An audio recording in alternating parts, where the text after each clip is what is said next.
شرم و حیا پابند شریعت یہ نیک خواتین.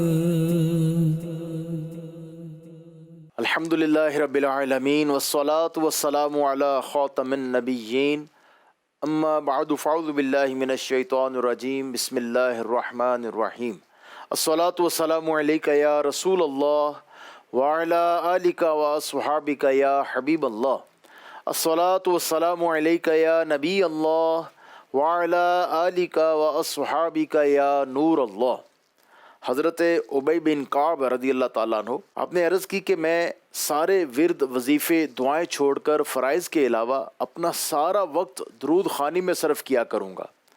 تو سرکار مدینہ صلی اللہ تعالیٰ علیہ وآلہ وسلم نے فرمایا یہ تمہاری فکروں کو دور کرنے کے لیے کافی ہوگا اور تمہارے گناہ معاف کر دیے جائیں گے. جو ہو مریض لا دوا یا کسی غم میں مبتلا صبح و مسا پڑھے صدا صلی علی محمد. مشکلیں ان کی حل ہوئیں قسمتیں ان کی کھل گئیں ورد جنہوں نے کر لیا صلی علی محمد. صلو علی الحبیب صلی اللہ تعالی علی محمد صلی اللہ تعالی علیہ وآلہ وسلم. مدنی چینل کے ناظرین آپ کو ایک بار پھر پروگرام نیک خواتین میں خوش آمدید کہتے ہیں. نیک خواتین کی زندگیوں کا ایک خوبصورت پہلو یہ بھی ہے کہ ان میں دوسروں سے چیزیں مانگنے کی عادت نہیں ہوتی. دوسروں سے چیزیں مانگنے کو مروت کے خلاف جانتی ہیں. وہ سوال کرنے کی عادت سے بچ کر جنت کی ضمانت کی بشارت پاتی ہیں. اپنی جو ضروریات زندگی کی چیزیں ہوتی ہیں ان کی حفاظت کرتی ہیں، سنبھال کر رکھتی ہیں تاکہ جب حاجت ہو تو کسی سے سوال نہ کرنا پڑے. اور اسی طرح اپنا ہر چھوٹے سے چھوٹا کام بھی جو ہے اپنے ہاتھ سے کرتی ہیں، کسی دوسروں کو نہیں کہتی. اللہ پاک ہمیں بھی ان نیک خواتین کی سیرت پر عمل کی توفیق عطا فرمائے. ہماری اسلامی بہنوں کو بھی ان نیک خواتین کی نیک سیرت اپنانے کی توفیق عطا فرمائے. الحمدللہ ہمارے پروگرام میں ہمارے ساتھ شامل ہوتے ہیں نگران پاکستان مشاورت قبلہ حاجی محمد شاہد اتاری صلی اللہ علیہ باری. اور ہمارے پروگرام میں مختلف سیگمنٹ ہیں. پہلا سیگمنٹ ہے فیضان صحابیات و صالحات. آئیے جانتے ہیں کہ آج اس سیگمنٹ میں کس صحابیہ کے مدنی پھول سنتے ہیں. جی سیدی. یہ نیک خواتین. بسم اللہ الرحمن الرحیم. صحابیات نے بارگاہ رسالت میں جو نذرانہ عقیدت پیش کیے ان کو ہم سن رہے ہیں. پہلے ہم نے ام النبی حضرت سیداتنا آمینہ رضی اللہ تعالی عنہا نے جو اشعار سرکار نامدار صلی اللہ علیہ وسلم کی شان میں کہے وہ سنے. اور لاسٹ ٹائم ہم نے سنے حضرت شیمہ رضی اللہ تعالی عنہا کے نعتیہ اشعار. سبحان اللہ. آج بی بی عائشہ صدیقہ طیبہ طاہرہ عابدہ زاہدہ مجتہدہ حبیبہ حبیب خدا رضی اللہ تعالی عنہ کے نعتیہ اشعار انشاءاللہ سنیں گے. سبحان اللہ. آپ اشعار میں فرماتی ہیں فلو سمعوا فی مصر اوصاف حدہ لما بذلوا فی صوم یوسف من نقد لوامی زلیخا لو رأینا جبینہ لأثرن بالقطع القلوب علی الیدی. آپ صلی اللہ علیہ وسلم کے رخسار مبارک کے اوصاف اگر مصر والے سن لیتے تو حضرت یوسف علیہ السلام کی قیمت لگانے میں اپنا سونا اور اپنا مال نہ بہاتے. اللہ اگر زلیخا کو ملامت کرنے والی عورتیں میرے نبی کی پیشانی دیکھ لیتی سبحان اللہ. ہاتھ نہ کاٹتی دل کاٹ ڈالتی. کیا سبحان اللہ. تو میرے آقا علیہ الصلوۃ والسلام کو اللہ پاک نے سب سے زیادہ حسین و جمیل بنایا. سبحان اللہ. بے شک کوئی تجھ سا ہوا ہے نہ ہوگا شاہ. کوئی ہوا بھی نہیں ہوگا بھی نہیں. اچھا مصر والوں نے اپنے خزانے حضرت یوسف علیہ السلام کی خریداری میں لگائے. جی. تو بی بی عائشہ صدیقہ رضی اللہ تعالی عنہا شان مصطفیٰ کو بیان کر رہے ہیں کہ اگر آقا علیہ الصلوۃ والسلام کے رخسار کا معلوم ہو جاتا رہا ان کو تو یہاں خرچ نہ کرتے. اور بی بی زلیخا رضی اللہ تعالی عنہا، یہاں ضمناً میں عرض کروں بی بی زلیخا رضی اللہ تعالی عنہا اولاً ایمان والی نہیں تھی مگر وہ حضرت یوسف علیہ السلام پر بعد میں ایمان لائیں، آپ کی صحابیہ بنی. سبحان اللہ. اور اس لیے ان کی شان میں کوئی نازیبہ کلمہ نہیں کہنے کی اجازت، نہیں کہنا چاہیے. اچھا، حضرت زلیخا رضی اللہ تعالی عنہا یوسف علیہ السلام کا حسن دیکھ کر ان پر فریفتہ ہوئیں تو بی بی عائشہ صدیقہ رضی اللہ تعالی عنہا فرما رہی ہیں کہ انہیں ان کی سہیلیوں نے ملامت کی تھی. جی. تو اگر وہ عورتیں جنہوں نے زلیخا کو ملامت کی میرے نبی کی روشن پیشانی دیکھ لیتی تو انگلیاں نہ کاٹتی، دل کاٹتی. وہ ہوا یوں کہ جو مصر کے رئیس لوگوں کی گھر والیاں تھیں، جی، بیویاں تھیں، انہوں نے کہا زلیخا تو ایک غلام پر فریفتہ ہو گئی. انہوں نے سب کی دعوت کی کہ میں تمہیں دکھاتی ہوں وہ کون. جی. اچھا، جب سب وہ عورتیں اشراف مصر کی عورتیں جمع ہوئیں تو ان کی بڑی وہ دعوت تھی، بڑے اعزاز کے ساتھ، بڑی شان کے ساتھ، طرح طرح کے کھانے وہاں رکھے ہوئے تھے. اور اب یوسف علیہ السلام کو زلیخا نے ریکویسٹ کی کہ آپ تشریف لائیں. آپ نے انکار کیا تو بہت اصرار کی بنا پر پھر آپ آئے. اور کس شان کے ساتھ آئے، سبحان اللہ. آپ نے کسی عورت کی طرف نظر نہیں اٹھائی، کھانے کی طرف توجہ نہیں کی. مگر جب اشراف مصر کی عورتوں نے دیکھا تو کہا یہ تو کوئی فرشتے ہیں. اللہ اللہ. اچھا، ان کے ہاتھ میں کوئی پھل تھا، چھری تھی جس سے وہ کاٹ رہی تھی، لیموں یا جو بھی. تو اب ان کی توجہ ایسی ہوئی کہ پھل نہیں، انہوں نے انگلیاں کاٹ ڈالی اور ان کو احساس ہی نہیں ہوا. اور مومنوں کی ماں بی بی عائشہ صدیقہ طیبہ طاہرہ رضی اللہ تعالی عنہا کہہ رہی کہ اگر انہیں مصطفیٰ کریم کی مبارک پیشانی کا پتہ چل جاتا تو وہ ہاتھ نہ کاٹتی، دل کاٹتی. اور حسن یوسف پہ کٹی، حسن یوسف پر کٹی مصر میں انگشت زنا، سر کٹاتے ہیں تیرے نام پر مردان عرب. انہوں نے یوسف علیہ السلام کا حسن دیکھا، عورتوں نے دیکھا اور بے خیالی میں جلوہ یوسف میں محو ہو کر انہوں نے پھل کے بجائے انگلیاں کاٹ دی. اور اعلیٰ حضرت کہتے ہیں کہ انہوں نے تو بھول کر کاٹی نا. سر کٹاتے ہیں جلوہ دیکھ کر نہیں، سر کٹاتے ہیں تیرے نام پر. عورتیں نہیں، مردان عرب کے مردان سر کٹاتے ہیں. کیا بات. اللہ اکبر. یا صاحب الجمال و یا سید البشر من وجهك المنیر لقد نور القمر لا يمكن الثناء كما كان حقه بعد خدا. بزرگ تو قصہ مختصر.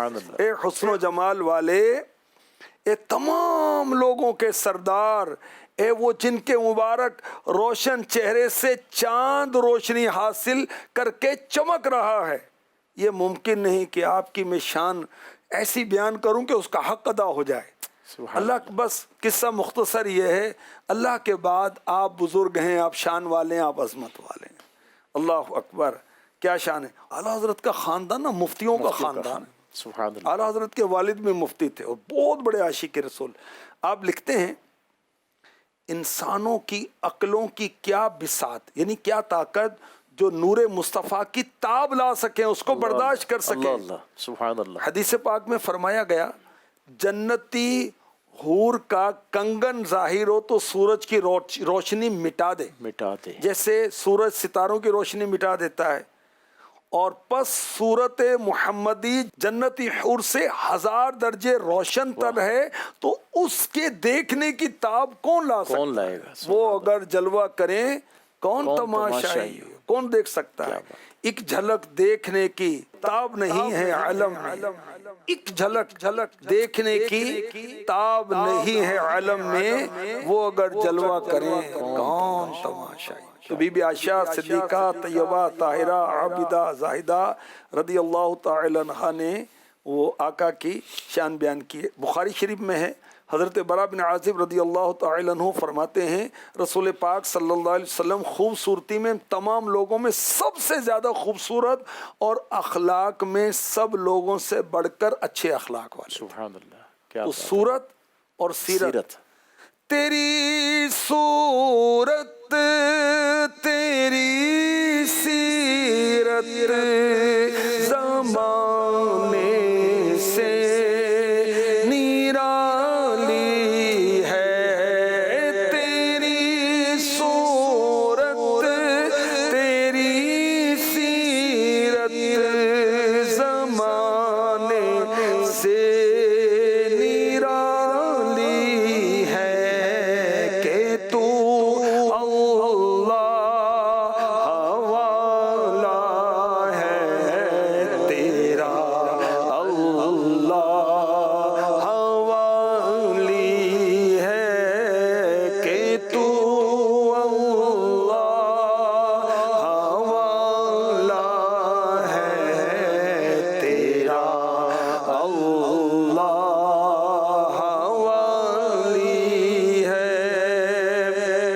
اعلیٰ حضرت نے کتنے حسین انداز سے اس کو نظم کیا.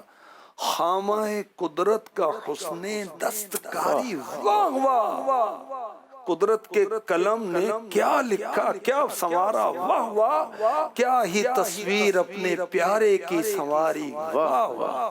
تو بی بی عائشہ صدیقہ طیبہ طاہرہ عابدہ زاہدہ شان مصطفیٰ میں بیان کر رہی ہیں کہ آپ کے رخسار مبارک کے اوصاف مصر والے سن لیتے تو یوسف علیہ السلام کی خریداری میں خرچ نہ کرتے. حضرت زلیخا رضی اللہ تعالی عنہا کو ملامت کرنے والی عورتیں جبین مصطفیٰ دیکھ لیتی ہاتھ نہ کاٹتی، دل کاٹتی. سبحان اللہ، سبحان اللہ.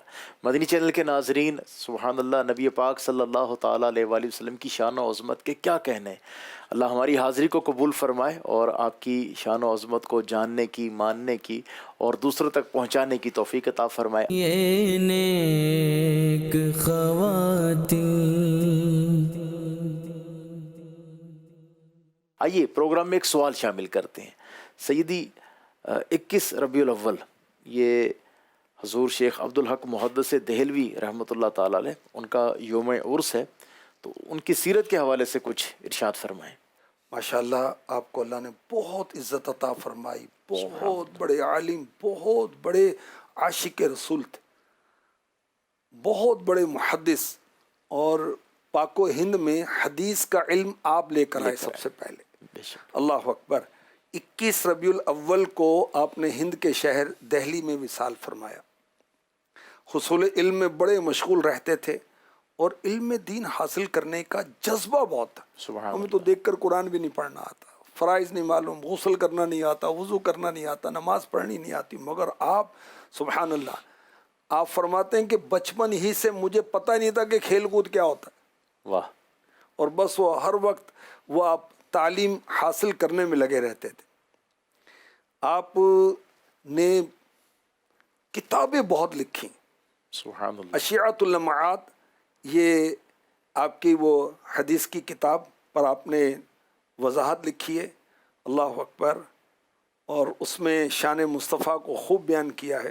علم دین سے بہت آپ کا لگاؤ تھا، شوق و محبت بہت تھی، یعنی کہ سیر تفریح گھومنا پھرنا کیا ہوتا ہے آپ کی اس کی طرف بالکل ہی توجہ نہیں تھی، بچپن سے توجہ نہیں ہے. جی. اور بہت ساری کتابیں آپ نے دین کو سکھانے کے لیے لکھی. اللہ کریم ہمیں ان کی سیرت کو فالو کرتے ہوئے علم دین سیکھنے کی اور اپنانے کی توفیق عطا فرمائے. آمین آمین آمین. مدنی چینل کے ناظرین، پروگرام نیک خواتین میں اگر آپ اپنے سوالات شامل کرنا چاہیں، اپنے تاثرات دینا چاہیں تو آپ نمبر نوٹ فرما لیں. واٹس اپ نمبر ہے 0316 888 2625. اسلامی بہنیں بھی اپنے تاثرات دے سکتی ہیں، سوالات شامل کر سکتی ہیں. وائس میسج نہ کیجیے، آپ تحریری میسج دے دیں، ممکن ہوا تو آپ کے سوالات کو، تاثرات کو پروگرام میں شامل کیا جائے گا. آئیے مدنی چینل کے ناظرین بڑھتے ہیں اگلے سیگمنٹ کی طرف. سیگمنٹ ہے اولاد کی تربیت کیجیے. یہ نیک خواتین. سیدی بچے جو ہیں وہ بڑا آج کل ضدی پن بہت ہو گیا، بچوں میں چڑچڑا پن بہت ہو گیا، تو اس کی وجوہات کیا ہیں اور اس کو کیسے، اس کا علاج کیسے گھر والے کر سکتے ہیں، اس حوالے سے کچھ رہنمائی فرمائیں. بچوں کی شرارتوں سے اور ضدی پن سے پیرنٹس کو شرمندگی اٹھانی پڑتی. سنتا نہیں ہے، بات نہیں مانتا، ضدی بہت ہو گیا ہے، بہت بگڑ گیا ہے. اچھا، اب یہ باتیں جو ہیں آپ کسی اور کو بلا وجہ بیان کریں تو یہ بچوں کی غیبتیں ہو رہی ہیں. اللہ اکبر. تو غیبت کسی کی بھی نہیں کرنی، اپنے بچوں کی بھی نہیں کرنی. کسی کے سامنے جیسے شکایت کرتے ہیں اور بچے جو بہت ہی تنگ کرتے ہیں تو یہ مطلب غیبت میں شمار ہوگا. خام خواہ اس کی جو بھی کمزوری ہے وہ کیوں بیان کریں. کوئی علاج ہے، کوئی دم کروانا ہے، کوئی تعویذ لینا ہے، کوئی اور صورت ہے تو وہ خام خواہ سے بیان کیے جا رہے ہیں. تو یوں اپنے بچوں کو بھی ڈیگریڈ نہیں کرنا چاہیے. اچھا، بچے ضدی کیوں ہیں، اس کی ریزنز کیا ہیں، اس پر غور تو کرنا چاہیے نا.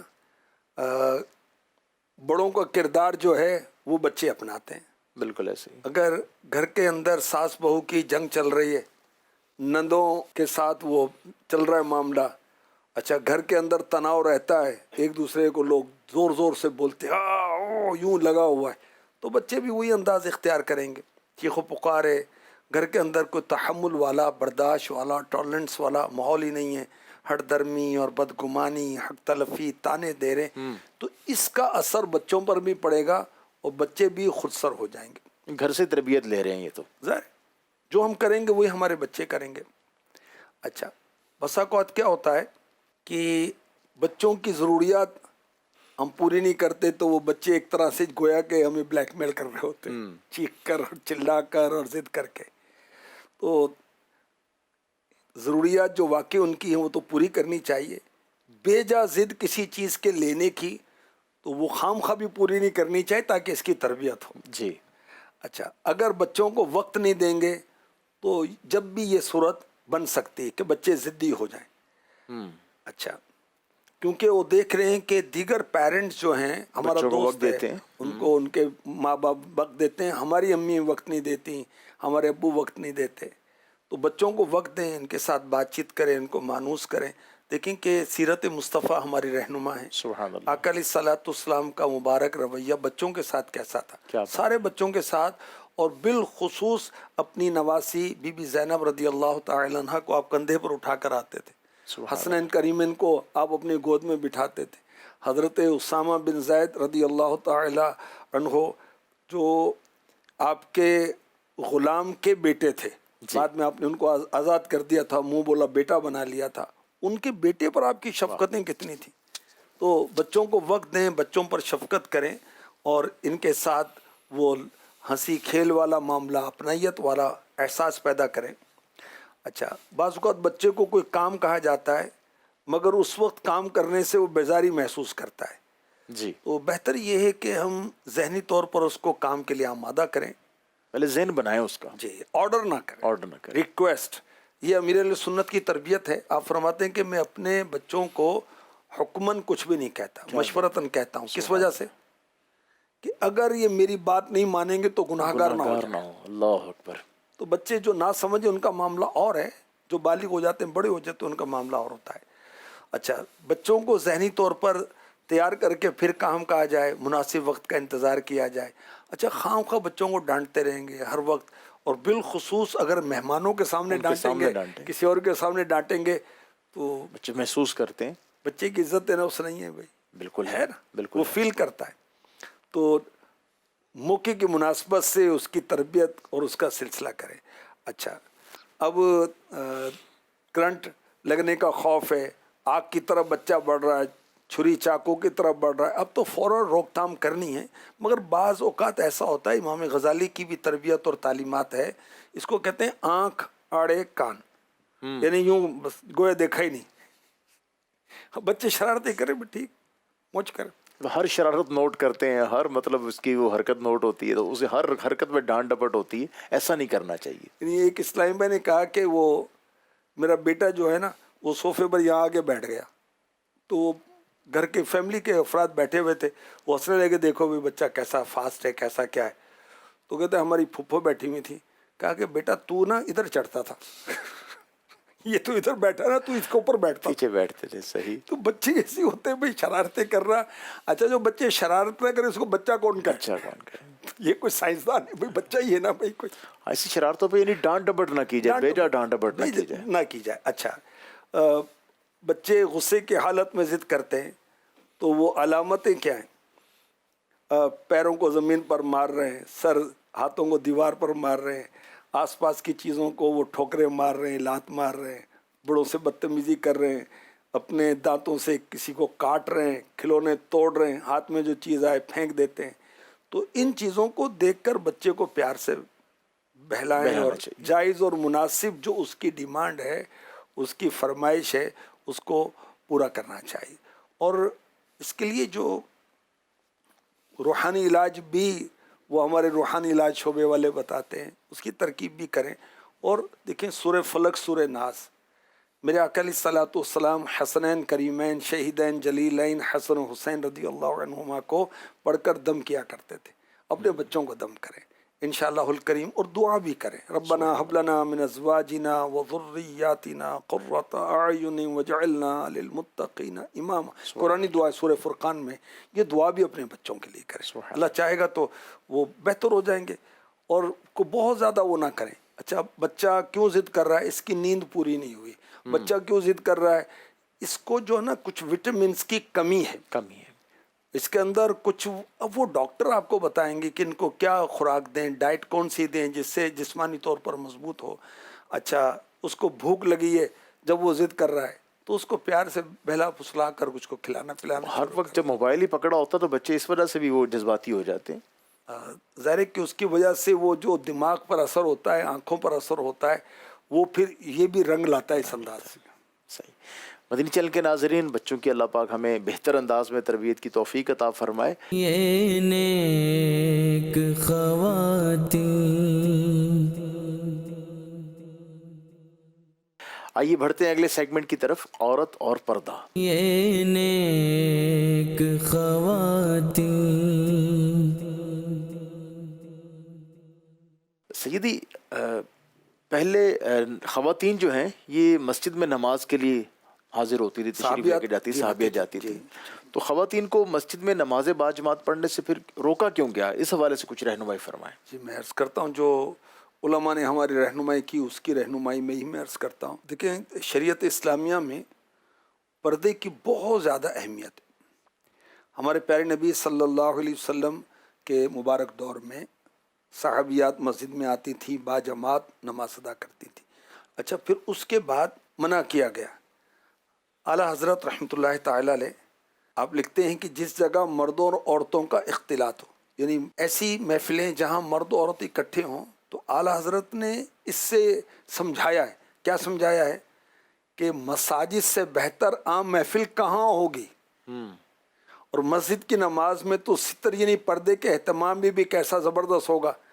نماز کے دوران مردوں کی عورتوں کی طرف پیٹھ ہوتی ہے، کیونکہ اس کی ترکیب یہ ہوتی تھی جب باجماعت صحابیہ نماز پڑھتی تھیں تو اگلی صفوں میں صحابہ، پچھلی صفوں میں صحابیات ہوتی تھیں.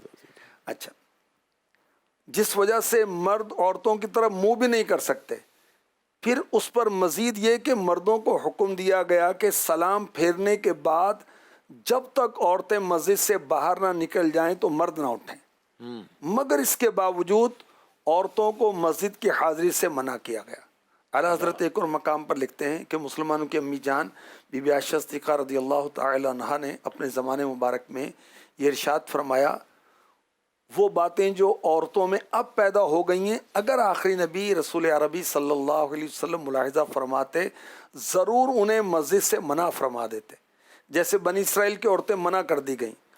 پھر تابعین کے زمانے سے ائمہ امت کے جو امام ہیں، بڑے بڑے جو علماء ہیں، انہوں نے مسلمان عورتوں کو مساجد میں آنے سے گریجولی منع کرنا شروع کیا. پہلے جو ان عورتوں کو منع کیا، پھر بوڑھی عورتوں کو پہلے رات کے وقت آنے کو منع کیا، پھر دن کے وقت آنے کو منع کیا، یہاں تک کہ ممانعت کا حکم جو عام ہو گیا. اچھا کیا اس زمانے کی عورتیں گر بے والیوں کی طرح گانے ناچنے والی فاحشہ دلالہ تھیں، اور اب موجودہ دور میں صالحات نیک پرہیزگار ہیں؟ یا اللہ فرما رہے ہیں. اور پہلے دور میں فاحشات بے حیا عورات زیادہ تھیں، اب صالحات زیادہ ہیں. اعلیٰ حضرت وہ توجہ دلا رہے ہیں اور سمجھا رہے ہیں. یا پہلے دور میں فیض و برکات نہ تھے اب ہیں، یا پہلے دور میں فیض و برکات کم تھے اب زائد ہیں؟ حاشا، یعنی ہرگز نہیں، بلکہ قطعاً یقیناً اب معاملہ بالعکس ہے، یعنی گزشتہ سے الٹ ہو گیا. اگر اب ایک صالحہ نیک خاتون ہے تو پہلے دور میں 1000 تھیں. جی پہلے اگر ایک فاسقہ تھی اب 1000 ہیں. اب اگر ایک حصہ فیض ہے تو پہلے 1000 حصہ تھا. رسول اللہ صلی اللہ علیہ وسلم فرماتے ہیں جو سال بھی آئے اس کے بعد والا اس سے برا ہی ہوگا. بلکہ کہ امیر المؤمنین فاروق اعظم رضی اللہ تعالی عنہ نے عورتوں کو مسجد سے منع فرمایا. اب عورتیں بی بی عائشہ صدیقہ رضی اللہ تعالی عنہ کے پاس شکایت لے کر گئیں تو بی بی عائشہ صدیقہ نے فاروق اعظم کی تائید کی. اگر زمانے اقدس میں بھی یہ بگاڑ والی صورت ہوتی تو آقا علیہ الصلوۃ والسلام بھی عورتوں کو اجازت نہ دیتے. خواتین کو اعلیٰ حضرت کے اس فتوے پر غور کرنا چاہیے. حالات بدلنے کے سبب مسجد جیسی پرامن جگہ پر فرض نماز جیسی عظیم ترین عبادت میں سخت پردے کے ساتھ بھی عورتوں کو غیر مردوں کے ساتھ شامل ہونے سے روک دیا گیا، اور یہ بات بھی صدیوں پرانی ہے، 100 ایئرس ہو گئے. اب حالات دن بدن بگڑتے جا رہے ہیں. اچھا، شرعی پردے کا تصور ختم ہوتا جا رہا ہے، تو اب خواتین کو پردے کے معاملے میں اور زیادہ محتاط اور بہت زیادہ پابند ہونا چاہیے. تو اس بات پر توجہ کریں گے تو انشاءاللہ یہ بات بخوبی سمجھ میں آ جائے گی کہ عورتوں کو مسجد میں مردوں کی جماعت کے ساتھ کیوں روکا گیا. یہ نیک خواتین. مدنی چینل کے ناظرین، آئیے پروگرام میں ایک سوال شامل کرتے ہیں.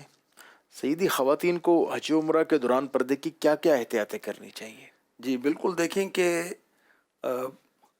عورت کی جو شان ہے با پردہ ہونے میں، سبحان اللہ. تو حج و عمرہ ہے، مکہ مدینے کے حاضری ہیں، پھر بھی احتیاطیں کرنی ہیں. اب حرمین طیبین میں مکہ مدینے میں مکان لیا اور اجنبی مرد اور اجنبی عورتیں ایک ہی کمرے میں اکٹھے رہ رہے ہیں، مینا شریف میں عرفات کے خیموں میں. اب جو نادان عورتیں ہیں حجر اسود اور یکن یمانی کو بوسہ دینے کے لیے کعبۃ اللہ شریف کے قریب جانے کے لیے بے دھڑک مردوں میں غیر مردوں میں گھس جاتی. تو ایسا نہیں ہونا چاہیے. اچھا، بنیادی احتیاط کیا ہے حج و عمرہ میں؟ کہ اگر عورتیں عمرہ یا نفلی حج کے لیے جا رہی ہیں تو پردے کے پورے تقاضے انہوں نے کرنے.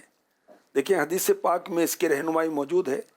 پیارے آقا علیہ الصلوۃ والسلام نے امہات المؤمنین کو حج کرا کر فرمایا یہ ایک حج ہو گیا، اس کے بعد گھر کی چٹائیاں، اللہ اکبر، یعنی حج فرض ادا ہو گیا، اب گھر میں رہنا اختیار کرو.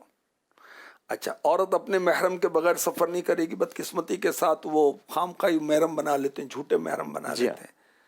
تو کوئی گروپ ہے کچھ بھی ہو، ایسا نہیں ہے. آقا علیہ الصلوۃ والسلام نے فرمایا عورت بغیر محرم کے ہرگز سفر نہ کرے. اچھا، تو وہ خواتین جو اپنے کسی محرم کے ساتھ حج و عمرہ کے لیے سفر کریں تو ظاہر ہے کہ انہیں اور پردے کے معاملات اور احتیاط کرنے ہیں، اور بے اپنے محرم کے تو سفر کرنا ہی نہیں چاہیے. اچھا، دوران سفر مکہ و مدینہ میں پہنچ کر جہاں تک ممکن ہو برقع اوڑھیں. مکہ مدینہ میں رہنے کے لیے فلیٹ کمرہ الگ ہو، غیر محرم نہ آئیں، اور اگر الگ کمرہ لینے کی گنجائش نہیں ہے تو بیچ کے اندر کوئی چادر کوئی پردہ کر لیں، حائل کر دیا جائے. بھائی ذرا یہ بریڈ دینا، بھائی یہ دینا. ارے بھائی غیر مرد ہے کہ اپنی آواز بھی اس کو سنا رہے ہیں، اس کو غریب کو اس کو بھی شیطانی وسوسے آئیں گے. اللہ کی پناہ، شیطان مکے میں بھی آتا ہے، مدینے میں بھی آتا ہے، سفر حج میں بھی آتا ہے. لڑائی نہیں کر رہے ہوتے، جیبیں کٹ جاتی ہیں، جیبیں کٹتی ہیں اور نمازیں چھوٹتی ہیں. اللہ کی پناہ. تو سفر حج میں بھی اسلامی بہنوں کو پردے کا لحاظ کرنا. سبحان اللہ. مدنی چینل کے ناظرین، اللہ پاک ہمیں پردے کے معاملے میں ہماری اسلامی بہنوں کو خیال رکھنے کی توفیق عطا فرمائے. یہ نیک خواتین. آپ اگر پروگرام میں کوئی اپنا سوال شامل کرنا چاہیں، تاثرات دینا چاہیں تو نمبر نوٹ فرما لیجئے 0316 888 2625 0316 888 اسلامی بہنیں اپنے تاثرات، سوالات آپ تحریری صورت میں دیجیے. ممکن ہوا تو انشاءاللہ الکریم پروگرام میں شامل کیے جائیں گے. آئیے بڑھتے ہیں اگلے سیگمنٹ کی طرف، خواتین اور قرآن. یہ نیک خواتین. جی سیدی. قرآن کریم کو حفظ کرنے کی بہت زبردست فضیلت ہے. مولا علی مشکل کشا سے روایت ہے رضی اللہ تعالیٰ عنہ، رسول پاک صلی اللہ علیہ وسلم نے فرمایا جس نے قرآن پڑھا، اس کو یاد کر لیا، حلال کو حلال جانا، حرام کو حرام جانا، اللہ پاک اس کے گھر والوں میں سے 10 ایسے افراد کے بارے میں اس کی شفاعت قبول فرمائے گا جن پر برے اعمال کی وجہ سے جہنم میں جانا واجب ہو چکا تھا. تو جیسے حافظ قرآن صحابہ، تو حافظ قرآن صحابیات بھی ہیں. حافظ قرآن مرد ہیں تو حافظہ قرآن عورتیں بھی ہیں. حضرت ام عامر رضی اللہ تعالی عنہا، آقا علیہ الصلوۃ والسلام نے مکے سے مدینے کی طرف ہجرت فرمائی، اس سے پہلے ہی ان کو 21 قرآن کی صورتیں یاد تھیں۔ سبحان اللہ۔ سرور کائنات فخر موجودہ صلی اللہ علیہ وسلم نے سورہ شورا کی آیتوں کو پڑھ کے فرمایا، اے میمونہ کیا تم ان کو پڑھتی ہو؟ تو آپ نے عرض کی، آپ نے آقا علیہ الصلوۃ والسلام کے سامنے پوری سورہ شورا کی تلاوت کی۔ واہ، یعنی حافظہ تھیں آپ ماشاءاللہ اس صورت کی۔ جی، اور خواتین کے جو حفظ کے فوائد ہیں، سب سے بڑا فائدہ تو اللہ کی رضا ہے، سبحان اللہ۔ پھر قرآن سے محبت، قرآن سے تعلق مضبوط، اور پھر دیکھیں کہ اولاد میں بھی قرآن کی محبت پیدا ہوگی، اور اللہ کریم کرم فرمائے غوث اعظم کی والدہ، واہ، تو غوث اعظم 18 پاروں کے حافظ پیدا ہوئے تھے، سبحان اللہ۔ اور دعوت اسلامی کے جو مدرسے ہیں، مدرسۃ المدینہ گرلز، اس کے اندر بچیاں قرآن پاک حفظ کرتی ہیں، اور روزانہ اس ایک پارے کی تلاوت کرتی رہیں گی تو انشاءاللہ الکریم حفظ پکا رہے گا۔ تو ماشاءاللہ دعوت اسلامی کے دینی ماحول میں اسلامی بھائیوں کی جو کارکردگی مجھے ملی، ہو سکتا ہے اس سے بھی زیادہ ہوں، 300 سے زائد ایسے اسلامی بھائی ہیں جو ویکلی پورا قرآن ختم کرتے ہیں، سبحان اللہ۔ ڈیلی ایک منزل کی تلاوت تلاوت کرتے کرتے ہیں۔ ہیں۔ تو اسلامی بہنیں بھی تلاوت کریں، اور اللہ کی نیک بندیوں کی کوئی کمی نہیں ہے جو بہت تلاوت بے شک۔ کرتی تھیں۔ اچھا، جنہوں نے قرآن حفظ کر لیا، اب وہ پڑھتی رہیں گی تو حافظہ رہیں گی۔ اچھا، اسلامی بھائی تو وہ تراویح سنائیں گے، جی، سامع بنیں گے، اسلامی بہنوں میں یہ ترکیب نہیں ہونی، خود ہی پڑھیں گی۔ خود ہی پڑھیں گی۔ جی ہاں، یہ ہو سکتا ہے کہ گھر کے اندر امی کو، بہن کو، بھاوج کو، ساس کو، کسی کو ترکیب میں لے لیں کہ آپ سنیں، میں سناتی ہوں، سبحان اللہ، یعنی ویسے سنا دیں، ویسے سنائیں بیٹھ کر ایک دوسرے کو، جیسے وہ ٹیچر اور اسٹوڈنٹ آپس میں پڑھتی سنتی ہیں، اس طرح گھر کے اندر ہو سکتا ہے ان کی بھی رغبت ہو، وہ بھی حفظ شروع کر دیں۔ کیا بات ہے۔ اچھا، اپنے جو منصوبے ان کے ساتھ ترکیب بنائی جا سکتی ہے، اپنے بیٹے کے ساتھ ترکیب بنائے، کتنا اچھا ماحول ملے نا، کتنا اچھا ماحول بنے کہ گھر میں بیٹھ کر ہم قرآن ایک دوسرے کو سنا رہے ہیں، رب کی رحمتیں جھوم جھوم کر برسیں گی انشاءاللہ۔ سبحان اللہ۔ اللہ پاک ہمیں قرآن پاک کی سچی محبت نصیب فرمائے، قرآن پاک کی تلاوت کی توفیق عطا فرمائے، عمل کرنے کی توفیق عطا فرمائے۔ یہ نیک خواتین، آئیے بڑھتے ہیں اگلے سیگمنٹ کی طرف، امور خانہ داری۔ یہ نیک خواتین، کاغذات وغیرہ جو ہوتے ہیں نا، پیپر وغیرہ، جی صحیح۔ یہ اس کو ضائع ہونے سے بچانا چاہیے۔ بچوں کی پرانی کاپیاں ہیں، گیس بجلی کے پرانے بل ہیں، اخبارات ہیں، باہر سے کھانے کا سامان لاتے ہیں، روٹی وغیرہ، اس میں بھی کاغذات استعمال ہوتے ہیں۔ کھانے پینے کے بعد چیزوں کے ساتھ ایسے کاغذات بھی آتے ہیں جس میں باقاعدہ صاف و شفاف لکھا ہوا دکھائی دیتا ہے۔ اسلامیات اردو کی بکس کے پیج بھی آتے ہیں، اس کے اندر جی ہاں۔ اللہ کا اور اس کے رسول کا، صحابہ کا نام بھی اس میں لکھا ہوتا ہے، اولیاء کا نام لکھا ہوتا ہے۔ اب ان کاغذات کا ادب کرنا چاہیے، اور پھاڑ کر اس کو استغفر اللہ کہیں ڈال نہیں دینا چاہیے۔ ایسا نہ ہو کہ بے خیالی کے اندر اس کو ڈسٹ بن میں ڈال دیا جائے۔ تو دینی لحاظ سے ہر کاغذ کا ادب اور احترام، چاہے وہ اردو میں لکھا ہوا پیپر ہے، چاہے انگلش میں لکھا ہوا ہے، کسی لینگویج میں بھی ہو، اس کا ادب کریں، اور بالخصوص اس پر اللہ رسول کا نام ہے، بسم اللہ الرحمن الرحیم لکھی ہوئی ہے، یا آیات لکھی ہوئی ہیں، حدیثیں لکھی ہوئی ہیں، اسلامی مضامین لکھے ہوئے ہیں، اور آپ جو نا پھیری والے کو ردی میں دے دیتے ہیں۔ سیل کر دیں گے، چلو یہ پیسے مل جائیں گے۔ ارے پیسے وہ کیا کرنا ہے، اللہ کو راضی کریں بھائی، وہ بعد میں اس کی وہ بے ادبی ہونے کا امکان ہے۔ اچھا، یوں ہی پیپروں کا خیال کیے بغیر استغفر اللہ گندی نالیوں میں وہ چلے جائیں، تو یہ نہیں۔ گھر کے اندر ایک باکس رکھ لیں جو اسی طرح کے لکھے ہوئے جو پیپر ہیں اس کے اندر وہ ڈال دیں، یا پھر ایک شاپر جو ایک جگہ لٹکا دیں۔ گھر کے سارے افراد کو بتا دیا جائے کہ جو بھی اسلامی تحریر بالخصوص نظر آئے تو اس کو وہ لپیٹ کر اس میں ادب کے ساتھ رکھ دیا جائے۔ اور پھر جو تحفظ اوراق مقدسہ کا دعوت اسلامی کا شعبہ ہے، الحمدللہ، ان کے پاس دے دیں تو وہ اس کو شرعی طریقے سے کہیں ٹھنڈا کر دیں گے۔ سبحان اس طرح کی تراکیب وہ کرنی چاہیے، ورنہ وہ پیپر جو نا آگے پیچھے ہو رہے ہوتے ہیں۔ بچوں کی جو کاپیاں ہیں، کتابیں ہیں، ان کو بیچنا نہیں ہے، باہر پھینکوانا نہیں ہے، اور صفائی کے نام پر وہ قرآن دینی کتابیں ہم ادھر ڈال دیں، مدرسے میں بھیج دیں،